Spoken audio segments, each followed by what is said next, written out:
लालकृष्ण आडवाणी को भारत रत्न सम्मान से नवाजित किया गया। प्रधानमंत्री नरेंद्र मोदी की सरकार ने एल.के. आडवाणी को भारत रत्न दिया तो नीतीश का आडवाणी प्रेम जाग उठा। देखिए, यह वही बिहार की भूमि है जहां नरेंद्र मोदी का जबरदस्त विरोध और लाल कृष्ण आडवाणी के समर्थन में कभी नीतीश उतर चुके थे। स्थिति यह हो गई थी कि नरेंद्र मोदी के नाम पर भाजपा दो फाड़ हो चुकी थी।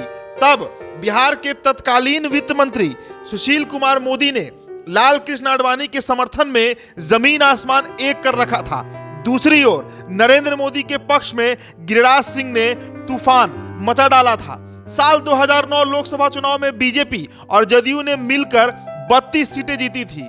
यह दिगर कि केंद्र में डॉक्टर मनमोहन सिंह के नेतृत्व में यूपीए की सरकार बनी थी। इस बीच भाजपा ने फैसला लिया कि पार्टी की राष्ट्रीय कार्य समिति की बैठक जून 2010 में पटना में होगी। 12 और 13 जून को यह बैठक निर्धारित थी। इसके लिए पटना के होटल मौर्य में आने वालों के रहने की व्यवस्था कर दी गई थी।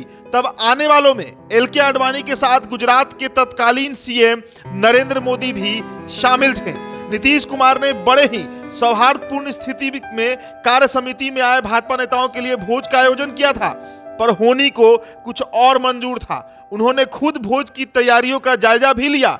स्वादिष्ट व्यंजन बनने शुरू हो गए, लेकिन सुबह होते ही सब कुछ अचानक बदल गया था। दरअसल नीतीश कुमार एक पोस्टर देखकर भड़क गए थे।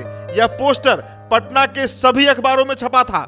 विज्ञापन रूम में छपे पोस्टर में नरेंद्र मोदी और नीतीश कुमार एक साथ हाथ जोड़े हुए थे। इस विज्ञापन में गुजरात द्वारा बिहार को दी गई 5 करोड़ रुपए की सहायता का भी जिक्र था। यह 2008 में कुशहा त्रासदी के समय दिया गया था। इसे देखकर भी नीतीश आग बबूला हो गए थे। नीतीश कुमार की संपूर्ण धर्मनिरपेक्ष छवि कटघरे में खड़ी हो गई थी। इसलिए गुस्से में नीतीश कुमार ने बीजेपी को दिए जाने वाला भोज को रद्द कर दिया था।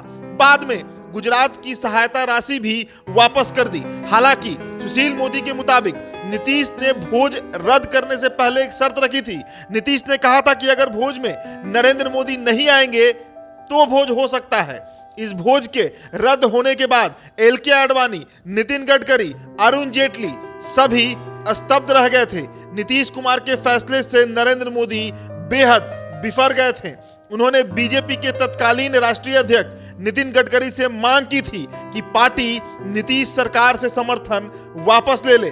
तब वरिष्ठ नेताओं की आपात बैठक हुई। नरेंद्र मोदी समर्थन वापसी की मांग पर अड़े रहे। तब एल.के. आडवाणी ने नरेंद्र मोदी को धैर्य रखने की सलाह दी और ऐसा कहकर एल.के. आडवाणी ने डैमेज कंट्रोल किया और बिहार की सरकार को बचा लिया था।